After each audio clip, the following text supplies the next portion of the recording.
Puji Tuhan, Shalom. Shalom. Ya, salam sejahtera dalam kasih Tuhan Yesus Kristus. Kita berjumpa kembali pada saat sore hari ini.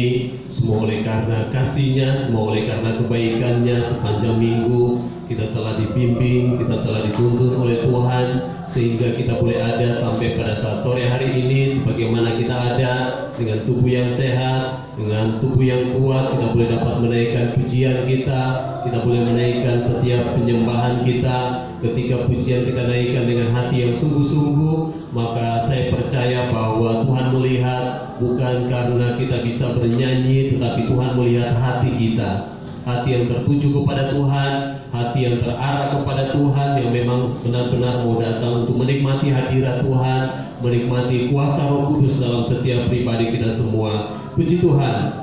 Mari kita lanjut kebenaran firman Tuhan pada perlengkapan senjata Allah pada bagian yang kedua, masih di dalam ayatnya yang ke-14.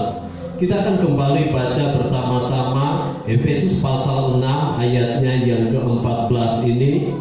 Tidak mengapa sekali lagi kita bangkit berdiri untuk kita membaca kebenaran firman Tuhan. Efesus pasal 6 ayatnya yang ke-14. Saya undang kita semua bangkit berdiri, kita baca bersama-sama kebenaran firman Tuhan. 1, 2, 3. Jadi berdirilah tegak, berikat pinggangkan kebenaran, dan berbaju sirahkan keadilan. Puji Tuhan, silakan duduk Bapak Ibu Saudara yang dikasihi oleh Tuhan. Kembali sekilas saya mengingatkan kembali kita pada bagian yang pertama kemarin. Apakah sudah kita mengaplikasikan dalam kehidupan kita sepanjang minggu kemarin, bahkan mungkin 2 minggu kemarin, yaitu tentang bagaimana kesiapan diri kita untuk berperang melawan musuh kita, yaitu kuasa kegelapan, roh-roh iblis yang tidak bisa dilihat dengan kasat mata kita, tapi pekerjaannya nyata di dalam dosa. Dia mengerjakannya bagi begitu banyak orang yang tidak percaya maupun yang percaya kepada Tuhan, untuk melakukan begitu banyak pelanggaran, untuk melanggar perintah Allah. Yaitu saya katakan pada minggu yang lalu, bahkan minggu kemarin, bagaimana kita menempatkan diri sebagai seorang prajurit Kristus. Sudahkah kita menempatkan diri sebagai prajurit Kristus? Amin. Sudahkah kita menyiapkan hati kita untuk supaya hati kita tetap dipimpin oleh Tuhan? Sudahkah kita memberikan hati kita dipimpin oleh Roh Tuhan? Bahkan buah-buah Roh itu sudah terjadi dalam kehidupan kita. Maka kita lihat pada bagian yang kedua sekarang. Kalau kemarin berdirilah tegak, sekarang kita masuk pada bagian yang kedua, yaitu berikat pinggangkan kebenaran. Saudara yang dikasihi oleh Tuhan, kita masuk pada bagian yang kedua ini bukan lagi kita mempersiapkan diri, karena kita sudah siap. Maka kita akan lihat bersama-sama pada bagian yang kedua ini, berikat pinggangkan kebenaran. Ikat pinggang tentu tempatnya di pinggang. Fungsinya, kalau di dalam kamus Alkitab, ikat pinggang itu fungsinya ada beberapa fungsi. Yang pertama, di perjanjian lama, bagian pertama, ikat pinggang itu fungsinya ketika dia diikatkan di pinggang, tempat untuk menaruh tinta atau alat tulis yang dipakai di perjanjian lama. Itulah fungsi daripada ikat pinggang, yang baik terbentuk dari kain lenan halus maupun juga dari kulit pada waktu itu. Yang kedua, ikat pinggang ini fungsinya yaitu untuk tempat menaruh pedang atau menyisipkan pedang di sana, saudara. Dan kemudian ada beberapa lagi fungsi dan kegunaan daripada ikat pinggang ini. Yang dikatakan di sini, berikat pinggangkan kebenaran. Kebenaran, kalau kita baca kemarin dalam Yohanes pasal 17 ayat 17, bagaimana ada sebuah doa Yesus kepada Bapa di surga, kuduskanlah mereka sebab mereka kudus, dan firman-Mu itulah yang akan menguduskan mereka. Coba kita baca supaya kita tidak salah. Yohanes pasal 17 ayat 17. Kita kembali baca ayat ini.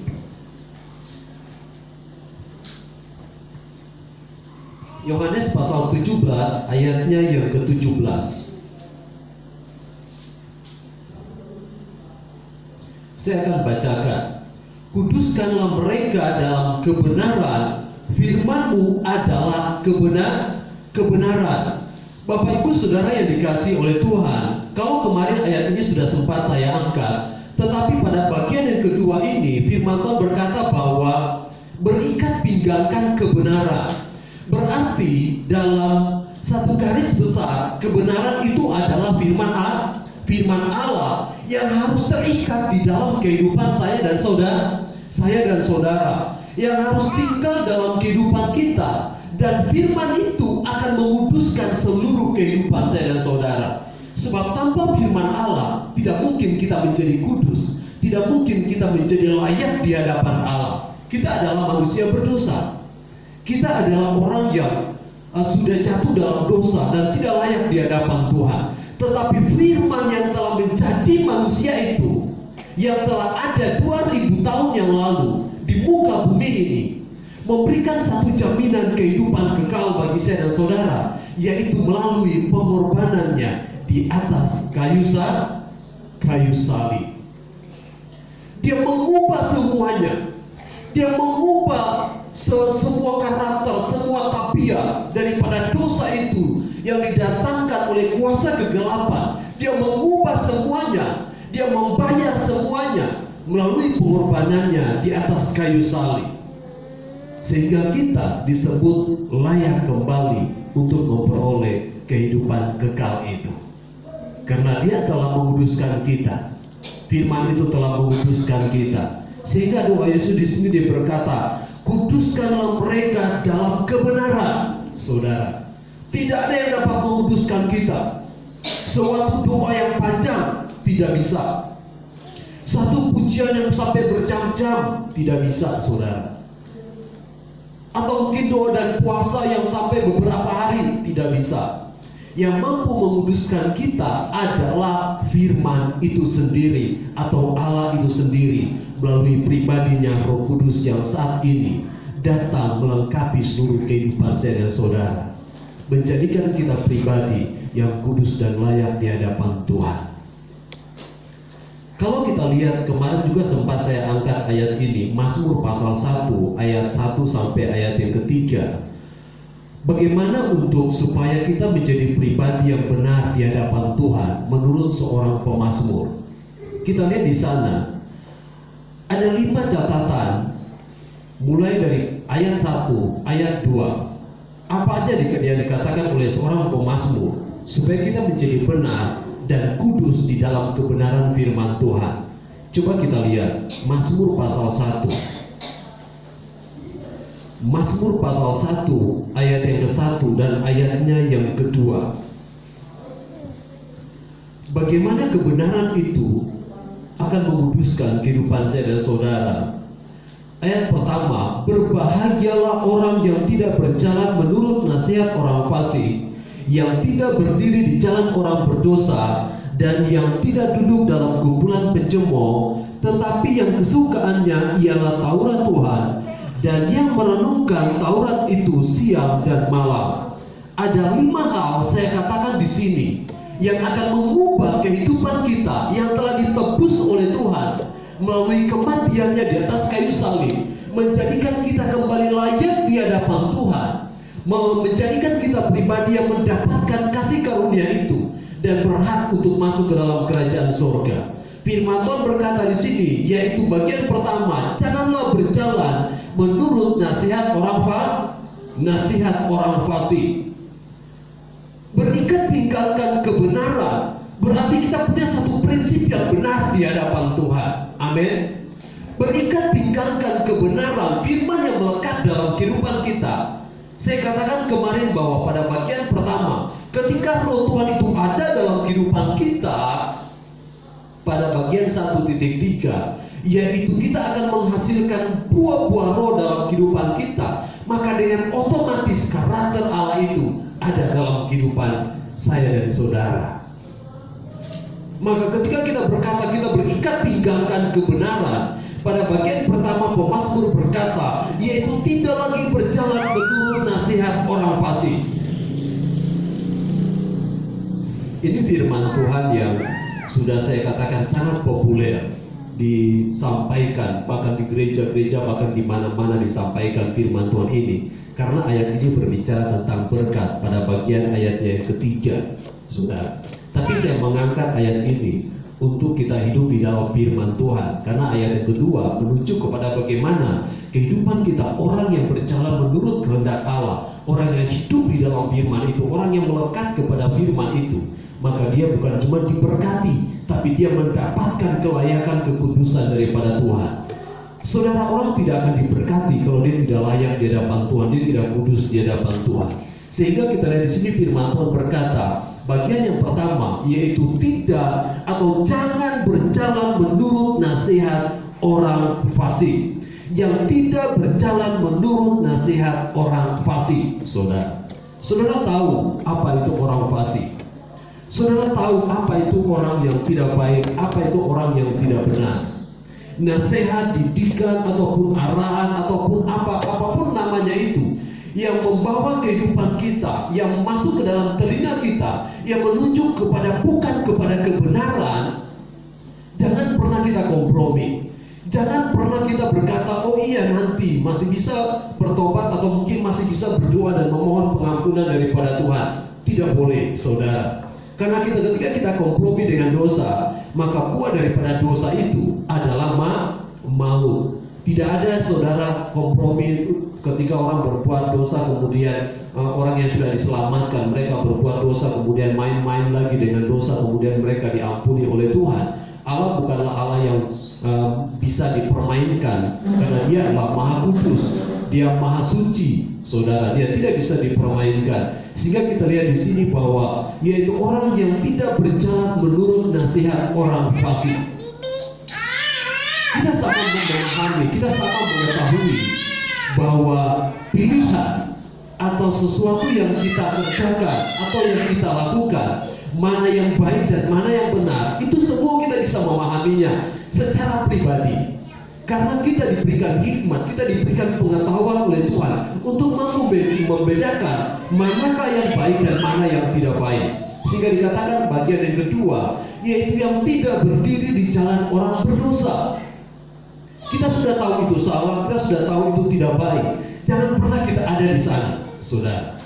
Bahkan firman Tuhan berkata di ayat yang lain pun, jangan pernah kita berteman dengan orang yang suka berbuat dosa, orang yang selalu suka atau mau menjerumuskan kehidupan saya dan saudara kepada kejahatan. Sehingga ayat firman Tuhan yang lain pun juga berkata, pergaulan yang buruk merusak kebiasaan yang baik.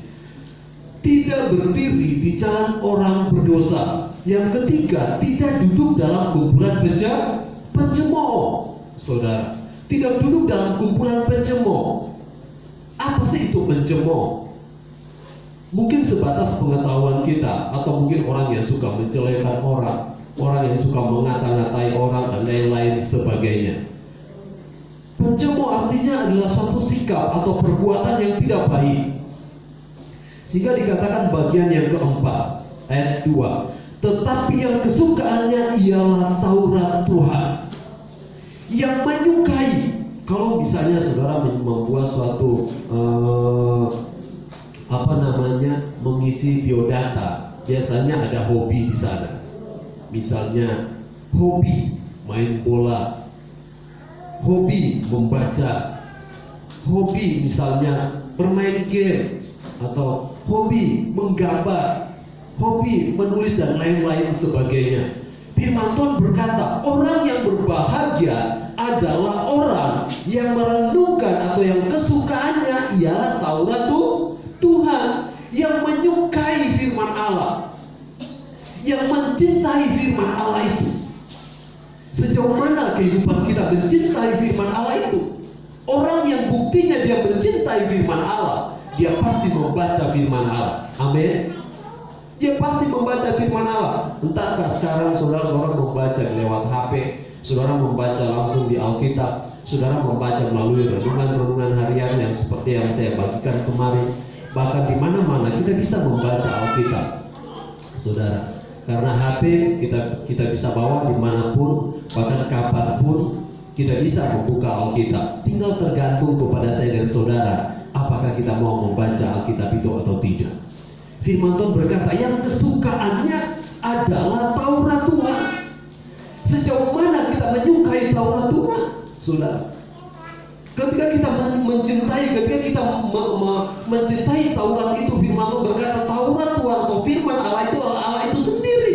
Maka dengan otomatis kita mencintai Allah, dengan otomatis kita mengasihi Allah, dengan otomatis kita sangat memerlukan Dia dalam kehidupan kita, saudara. Jadi kenapa pemazmur berkata, berbahagialah mereka orang yang menyukai, yang kesukaannya ialah Taurat Tuhan. Kita mau belajar bersama-sama untuk menyukai firman Allah. Alkitab bukan cuma hanya ketika hari Minggu kemudian kita ambil, kita tiup-tiup debu yang sudah ada di atasnya, kemudian kita berangkat ke tempat ibadah. Tidak, saudara. Tapi kita baca, kita renungkan firman Tuhan. Kami, saudara, bacaan Alkitab itu sudah selesai di Maliaki. Nanti sebentar malam pembacaan Alkitab setahun itu sudah masuk ke Perjanjian Baru, Injil Matius pasal 1. Setiap bangun pagi baca Alkitab, karena firman itu adalah kehidupan kita. Kita mencintai firman Allah, kita otomatis mencintai Allah itu sendiri. Kenapa saya katakan pada minggu yang kemarin, orang yang mempersiapkan diri, dia akan mengisi hidupnya dengan doa, dia akan mengisi hidupnya dengan pujian, dia akan mengisi hidupnya dengan firman. Karena memang dia mempersiapkan diri, karena dia tahu lawannya siapa. Tapi ketika kita tidak mempersiapkan diri kita, kita tidak mengisi hidup kita dengan doa, kita tidak mengisi hidup kita dengan pujian, kita tidak mengisi hidup kita dengan kebenaran firman, maka ketika persoalan berbulan datang hanya sedikit saja, iman kita akan sangat mudah digoyahkan. Kenapa? Dasar kita tidak kokoh, dasar kita atau fondasi kita itu gak hebat, saudara. Kenapa? Karena dalam Injil Matius yang perumpamaan tentang dua macam dasar, diberikan perumpamaan di sana. Orang yang bodoh dan orang yang bijaksana. Orang yang bijaksana dia membangun dasar rumahnya di atas batu yang kokoh, di atas batu. Sedangkan orang yang bodoh, firman Tuhan berkata, dia membangun rumahnya di atas dasar pasir. Ketika banjir datang, robohlah rumah itu dan sangat hebat kerusakannya. Tetapi yang membangun di atas batu, rumah itu kokoh dan sangat hebat, saudara. Tidak mudah digoyahkan badai banjir datang, karena rumah itu dibangun di atas suatu fondasi atau dasar yang kuat. Demikian juga dengan iman percaya kita. Ketika kita isi kehidupan kita dengan doa, pujian dan firman, menyukai firman Allah, hidup kita kuat. Kita tidak akan mudah, saya katakan kemarin, terkontaminasi lagi atau diintimidasi oleh kuasa iblis. Karena kita sudah merdeka, kita sudah lebih daripada pemenang. Karena memang firman Allah sudah menguasai seluruh kehidupan saya dan saudara. Dia bekerja secara sepenuhnya dalam kehidupan kita. Orang yang ketika firman itu sudah menguasai kehidupannya, maka saya katakan kemarin, minggu yang kemarin pada bagian pertama, buah-buah roh itu secara otomatis gak dibuat-buat, pasti ada dalam kehidupannya. Kasih, sukacita, damai, sejahtera, sampai 9 buah roh itu pasti ada dalam kehidupannya. Kenapa? Yang tinggal dalam hidupnya adalah roh Allah, saudara. Roh Allah tinggal dalam kehidupan kita. Ketika kita mencintai Dia, ketika kita mau, saudara, orang yang mencintai seorang suami mencintai istrinya, tentu dia tidak menginginkan dia kehilangan istrinya. Demikian juga seorang istri yang mencintai suaminya, tentu dia tidak ingin kehilangan suaminya.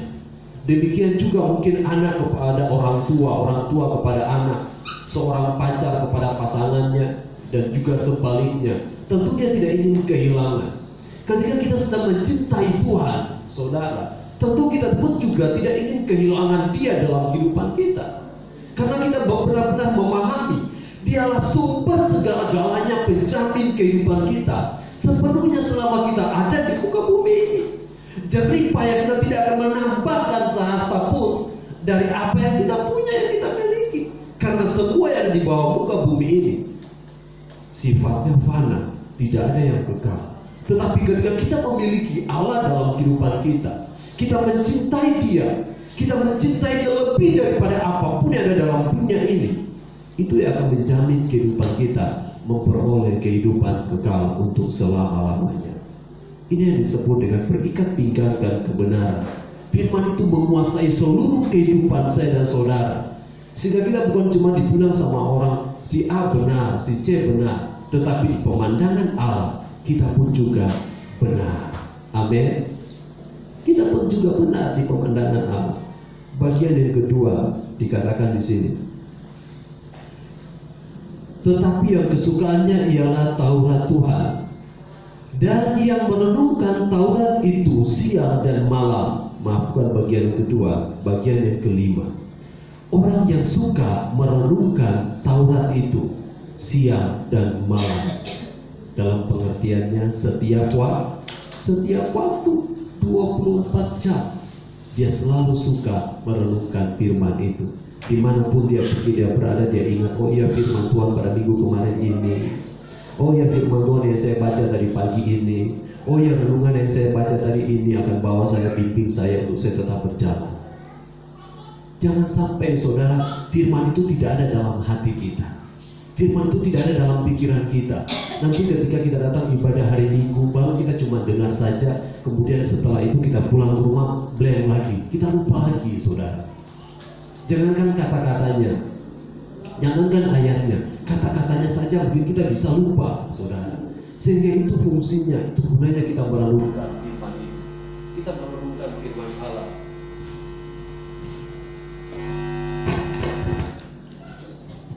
Kita merenungkan firman Allah itu, dan firman Allah itu tinggal dalam kehidupan saya dan saudara. Arti daripada satu perenungan itu saudara, orang yang merenung saudara, orang pernah merenung, orang sedang merenung, berpikir tentang hari besok, berpikir tentang masa depan, berpikir tentang cita-cita. Kalau kita merenungkan tentang hal di dalam dunia ini, sifatnya saya katakan tadi sementara, bahkan tidak bisa menjamin kehidupan saya dan saudara.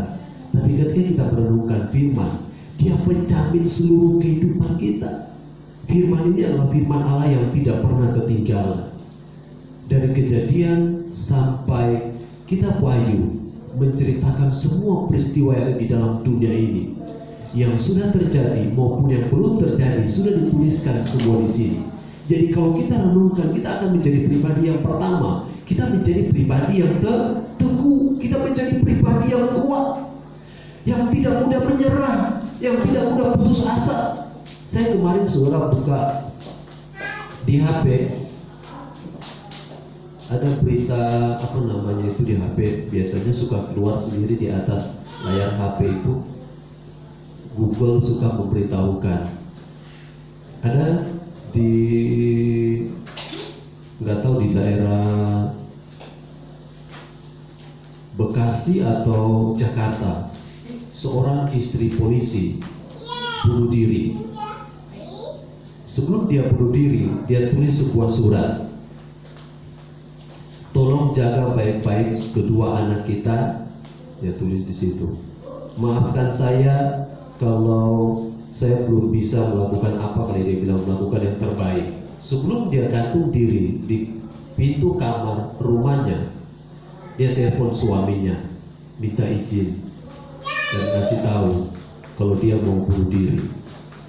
Suaminya langsung pulang, dan ternyata benar, ketika suaminya pulang didapati istrinya sudah gantung diri. Masih diselidiki apa motifnya, kenapa sampai seorang ibu itu bisa mengambil keputusan secepat itu. Kita lihat keadaan atau kondisi saat ini tanpa firman yang kuat dalam kehidupan kita, saudara. Jangankan orang di luar Tuhan, orang di luar Tuhan pun bisa mengambil satu keputusan yang salah, bisa membuat satu keputusan yang tidak baik dalam kehidupan mereka, bisa mengakhiri hidupnya dan lain-lain sebagainya. Tapi ketika kita ada firman dalam kehidupan kita, yang firman Tuhan katakan sini, tetapi yang kesukaannya ialah Taurat Tuhan, dan yang merenungkan Taurat itu siang dan malam. Firman itu akan menaungi seluruh pemikiran kita, firman itu akan menaungi seluruh hati kita, sehingga sehingga kita tetap semangat, tetap ada sukacita. Firman itu akan mengikat seluruh kehidupan saya dan saudara. Dan firman itulah yang akan menguduskan kita dari segala panah api dari si jahat, yang akan merencanakan begitu banyak rancangan-rancangannya untuk membuat kita jauh daripada Tuhan. Oleh sebab itu kita lihat di sini baik-baik. Saya pun juga saudara kadang-kala ketika firman Tuhan ini datang, perlu sekali perenungan yang sungguh-sungguh. Karena tidak semudah apa yang kita perkatakan. Kalau firman Tuhan berkata jangan berjalan menurut nasihat orang fasik, kadang-kala daging ini masih suka kompromi. Kadang-kala saudara, sifat manusia ini saudara masih suka tertuju kepada hal-hal yang lahiriah. Daripada kita membuat satu komitmen untuk katakan ya, tidak, saudara. Kadang-kala kita masih suka ke sana. Tetapi mari ketika Roh Allah atau pimpinan Roh Kudus memimpin kehidupan kita untuk hidup sesuai dengan kebenaran firman Tuhan, mari kita mau belajar melakukan firman itu. Bukan hanya sekedar kita mendengarkannya, bukan sekedar kita membacanya, kita merenungkannya, tetapi praktek itulah yang paling utama, yang paling penting dalam kehidupan kita. Mampukah kita mempraktekkan ketika kita ada di suasana yang seperti itu? Yang firman Tuhan berkata, jangan atau tidak berjalan menurut nasihat orang fasik, yang tidak berdiri di jalan orang berdosa, yang tidak duduk dalam kumpulan pencemooh. Mampukah kita bisa membedakan hal ini? Mampukah ketika kita bisa memisahkan daripada kegelapan itu kepada terangnya Tuhan, saudara? Dibutuhkan satu prinsip dan komitmen iman yang luar biasa, saudara. Jadi bukan hanya sekedar, oh ya saya mau tetap percaya, saya mau setia, saya mau sungguh-sungguh ikut Tuhan, tidak, saudara. Tapi diperlukan salah satu komitmen dan prinsip iman yang memang benar-benar saya mau sungguh-sungguh ikut Tuhan. Saya mau mengikat firman Allah itu ada dalam hati saya. Saya mau ikat firman Tuhan itu ada dalam pikiran saya. Sehingga firman itulah yang akan selalu memantau atau memakari seluruh kehidupan saya dan saudara. Ini pada bagian yang pertama. Cuma ada 2 ayat saudara yang akan saya sampaikan saat sore hari ini. Kebenaran firman Allah yang akan menyucikan atau menguduskan kita, sehingga kita harus firman itu atau kita harus berikat pinggangkan kebenaran. Bagian yang kedua, Yesaya pasal 11 ayat 1 sampai ayatnya yang kelima. Coba kita baca Yesaya pasal 11 ayat 1 sampai 5.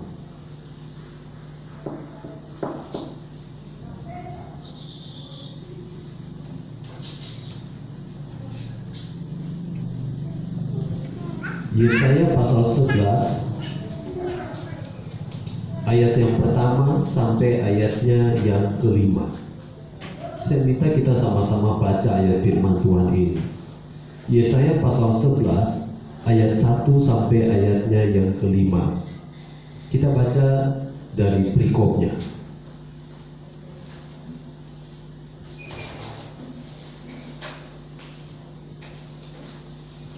Sudah dapat semua?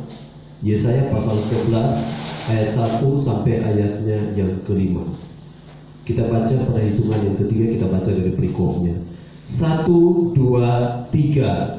Raja damai yang akan datang, suatu tunas akan keluar dari tubuh Isai, dan karung yang akan tumbuh dari pangkalnya akan berbuah.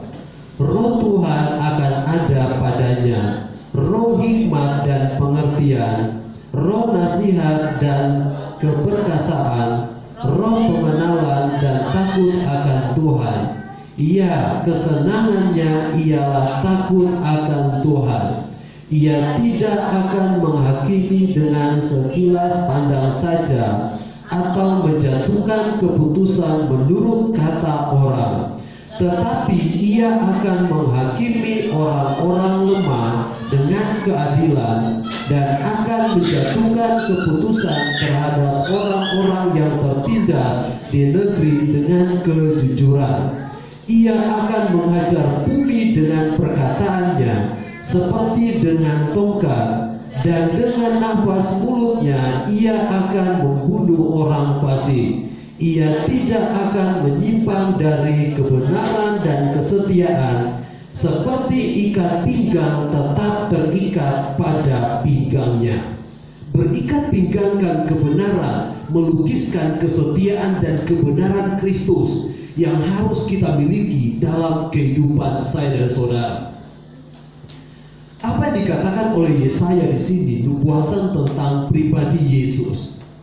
Dikatakan ayat yang kelima, ia tidak akan menyimpang dari kebenaran dan kesetiaan, seperti ikat pinggang tetap terikat pada pinggangnya. Melukiskan kesetiaan dan kebenaran Kristus yang harus kita miliki dalam kehidupan saya dan saudara. Kesetiaan dan kebenaran Kristus akan menjadi satu bagian yang tidak pernah lepas dalam kehidupan saya dan saudara.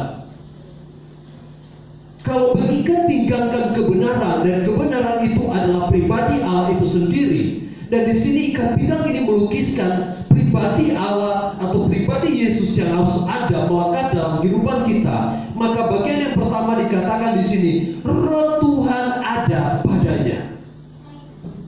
Kalau bagian pertama kemarin tentang berbicara tentang Roh Allah atau Roh Kudus yang harus tetap tinggal dalam kehidupan kita, maka pada bagian yang kedua, berikat pinggangkan kebenaran, tidak lepas daripada bagian yang pertama itu. Bagaimana Roh Tuhan harus kita miliki dalam kehidupan kita. Yang firman Tuhan katakan di sini, ayat yang kelima, ia tidak akan menyimpang dari kebenaran dan kesetiaan, seperti ikat pinggang tetap terikat pada pinggangnya. Roh Tuhan ada padanya. Roh hikmat dan pengertian. Kenapa penting ini ada dalam kehidupan kita sebagai orang percaya? Kalau kita tidak punya Roh Tuhan, kita tidak punya roh hikmat daripada Allah dalam kehidupan kita, kita tidak punya pengertian, kita tidak punya roh nasihat atau keperkasaan, roh pengenal dan takut akan Tuhan itu ada dalam kehidupan kita, maka saya katakan kita akan juga dikalahkan oleh kuasa kegelapan. Roh Tuhan otomatis menjadi bagian milik kita, tetapi roh hikmat itu tergantung kepada pribadi kita sendiri. Roh hikmat kita dapatkan dari mana? Takut akan Tuhan adalah permulaan pengetahuan, saudara. Kita mengasihi Tuhan, kita takut akan Tuhan, maka otomatis roh takut akan Tuhan ini akan menjadi bagian milik saya dan saudara. Roh hikmat dan pengertian ini. Bagaimana saudara Florian Mei bisa sebentar lagi mau tunggu wisuda? Karena belajar, minta hikmat daripada Tuhan, mulai naik level akan wisuda nanti, bahkan akan mendapatkan pekerjaan lebih baik lagi, menunjang karir ke depannya akan lebih baik lagi. Demikian juga dengan pengenalan kita dengan Tuhan.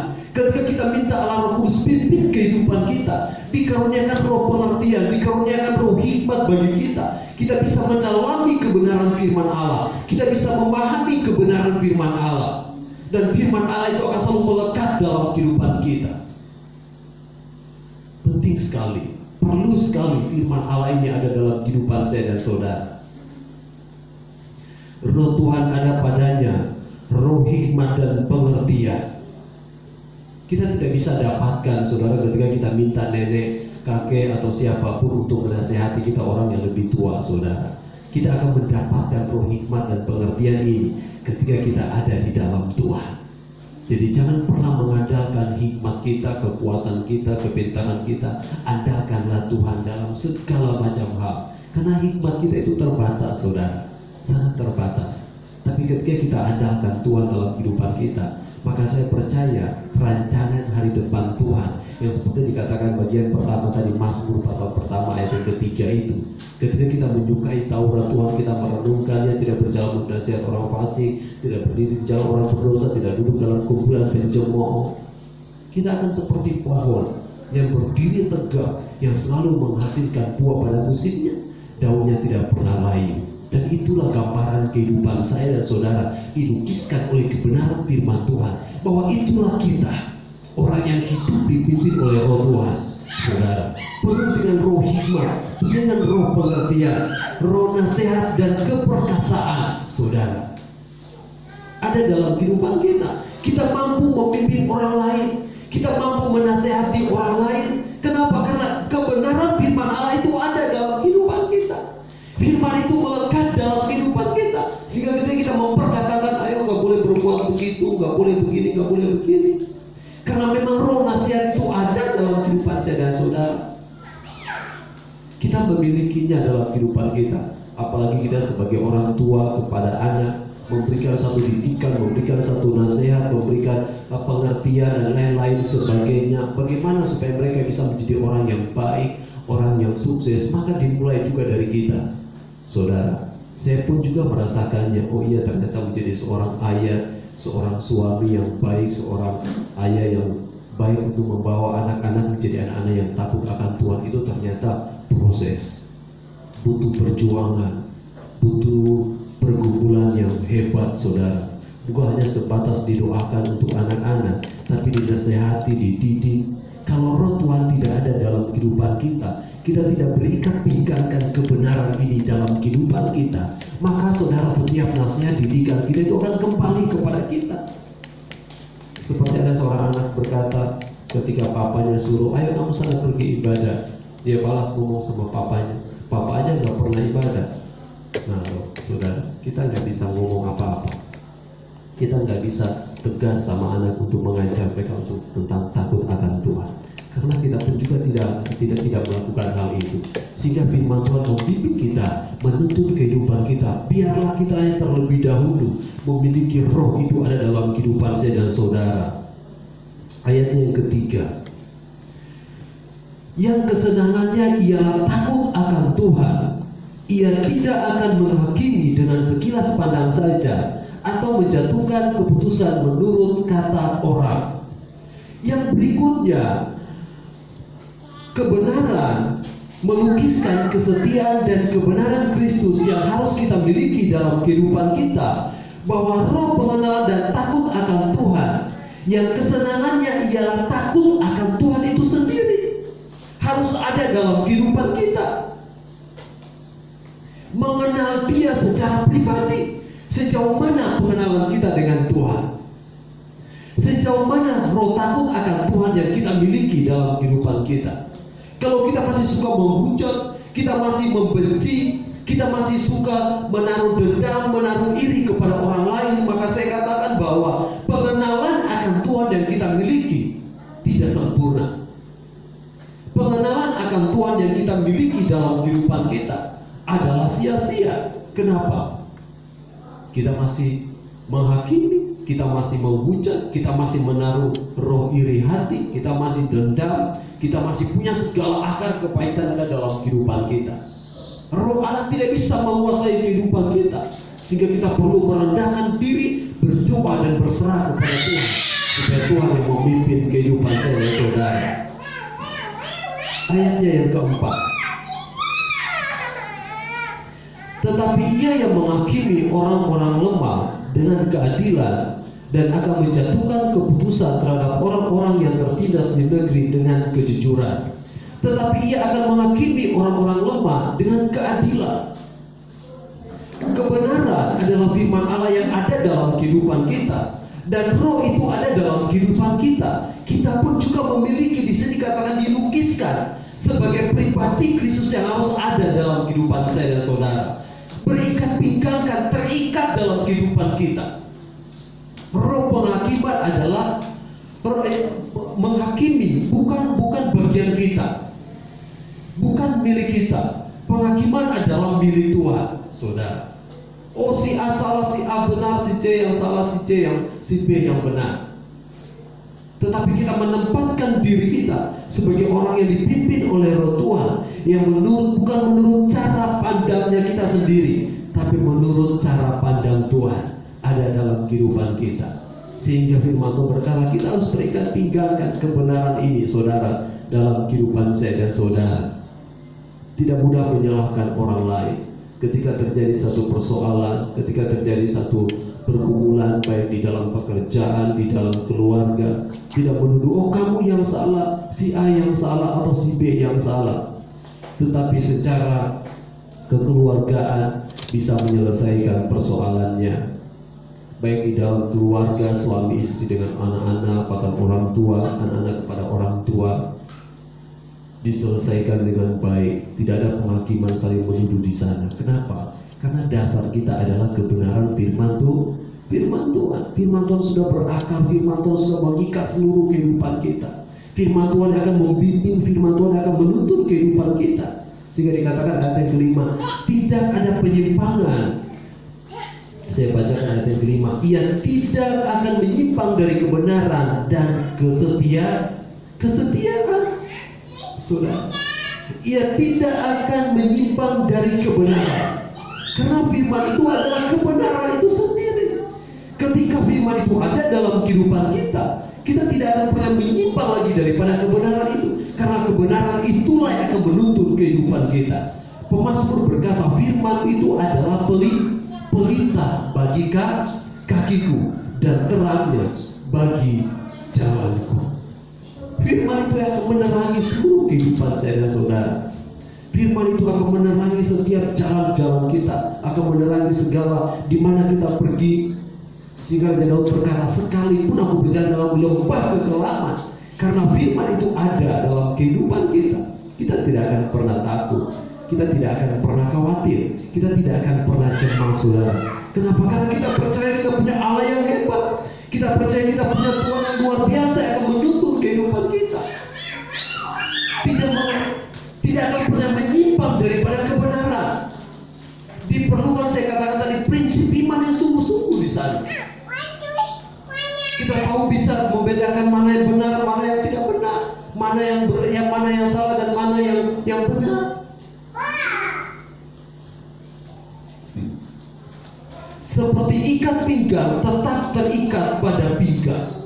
Seperti ikat pinggang kebenaran itu, saudara.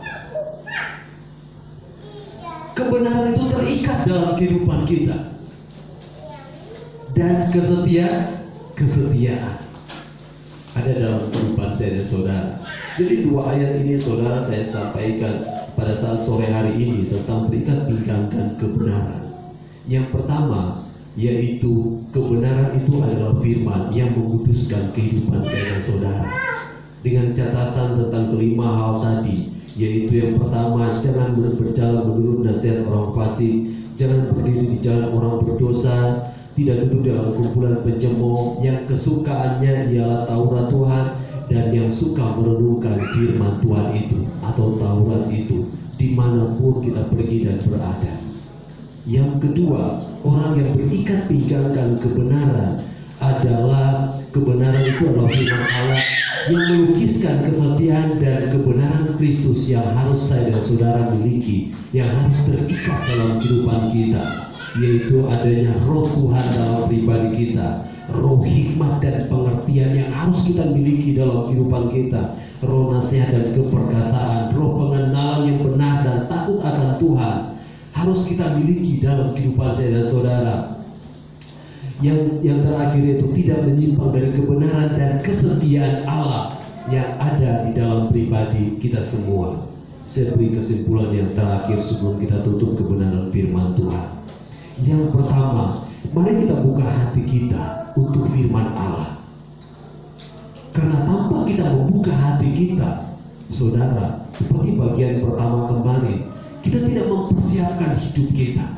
Kita buka hati kita supaya firman Allah tertanam, firman Allah tinggal dalam hidup kita. Kita berbuah, kita menghasilkan buah-buah roh itu dalam kehidupan saya dan saudara. Kemudian yang kedua, izinkan firman Allah menguduskan hati dan pikiran kita agar kita layak di hadapan Tuhan. Izinkan firman Allah itu menguduskan saya dan saudara. Izinkan dia berkarya. Izinkan dia melakukan sesuatu dalam kehidupan kita. Dan kita akan melihat bagaimana pembelaan Tuhan itu luar biasa terjadi dalam kehidupan saya dan saudara. Kemudian yang terakhir, yang ketiga, kesimpulannya, hendaklah kesetiaan dan kebenaran Kristus itu mengikat kita dengan Allah. Hendaklah kesetiaan dan kebenaran Kristus itu mengikat kita dengan Allah, saudara. Tanpa saudara kebenaran dan kesetiaan Kristus itu mengikat kita dengan Allah, kita tidak akan pernah mendapatkan kasih karunia itu. kita tidak akan pernah mendapatkan kebenaran itu sendiri dalam kehidupan kita. Bahkan manusia pun akan melihat kita salah, apalagi di hadapan Tuhan. Tetapi inilah firman Tuhan, kita mau belajar bersama-sama. Berat untuk kita lakukan dalam kehidupan kita, tapi kita mau belajar melakukan kebenaran firman Tuhan. Berikat pinggangkan kebenaran. Dimanapun, kapanpun, berarti kita dituntut oleh Tuhan harus benar. Harus benar, tidak boleh kurang, tidak boleh lebih. Harus sesuai standar kebenaran firman Allah. Saudara, ketika merenungkan firman Tuhan ini, berikat pinggangkan, berarti kita terikat kepada firman itu. Tuhan, kuatkan, teguhkan saya, supaya saya mampu untuk melakukan kebenaran firman Tuhan, supaya saya sanggup untuk melakukan kebenaran firman Tuhan. Firman Tuhan itu selalu ada kemanapun saya pergi dan saya berada. Ikat pinggang itu selalu harus ada, saudara. Menguatkan jubah, tempat untuk meletakkan pedang, saya bilang tadi, tempat untuk melakukan sesuatu. Tapi yang paling utama tugas ikat pinggang itu, yaitu untuk mengikat jubah dalam suatu perjalanan. Kalau di dalam kamus Alkitab, saudara. Jadi mari kita mau bersama-sama mau merenungkan dan melakukan kebenaran firman Tuhan. Kita mau ikat, biarlah kita mau terikat dengan firman itu dalam kehidupan kita, sehingga kita akan melihat ada pertolongan dan mujizat Tuhan terjadi dalam kehidupan saya dan saudara. Puji Tuhan, kita akan berdoa buat firman Tuhan. Saya kembalikan kepada Ibu Gembala, kita nyanyikan satu pujian untuk kita berdoa buat firman Tuhan.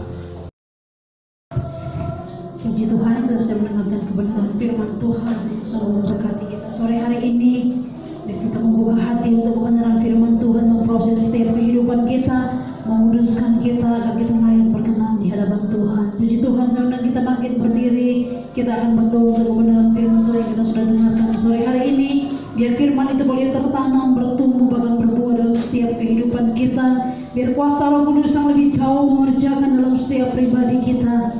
Biar kita diberikan kemampuan, diberikan kekuatan untuk kita menjadi pelaku kebenaran firman Tuhan. Terima kasih Tuhan Yesus. Kita siapkan hati kita, kita berdoa untuk kebenaran firman Tuhan itu sudah dengarkan pada saat sore hari ini. Kita angkat pujian yang berkata, Tuhan selalu menolongku, Dia selalu menolong saya dan saudara.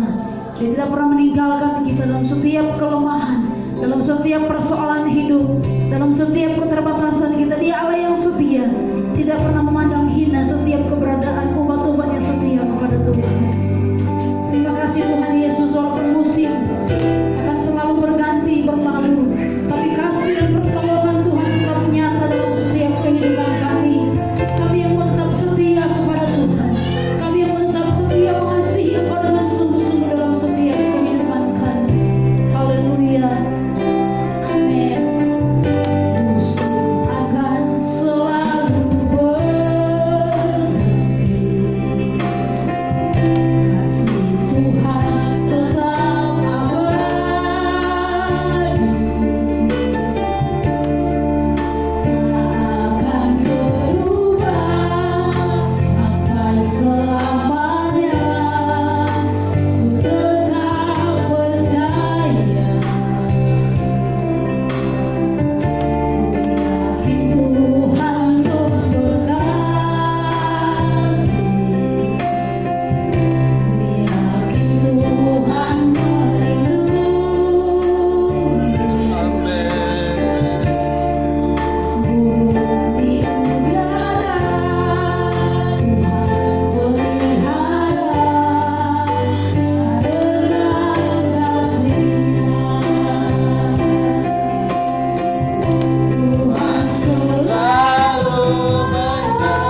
oleh Tuhan, semakin dipakai dengan luar biasa, disingkapkan setiap rahasia kebenaran firman Tuhan.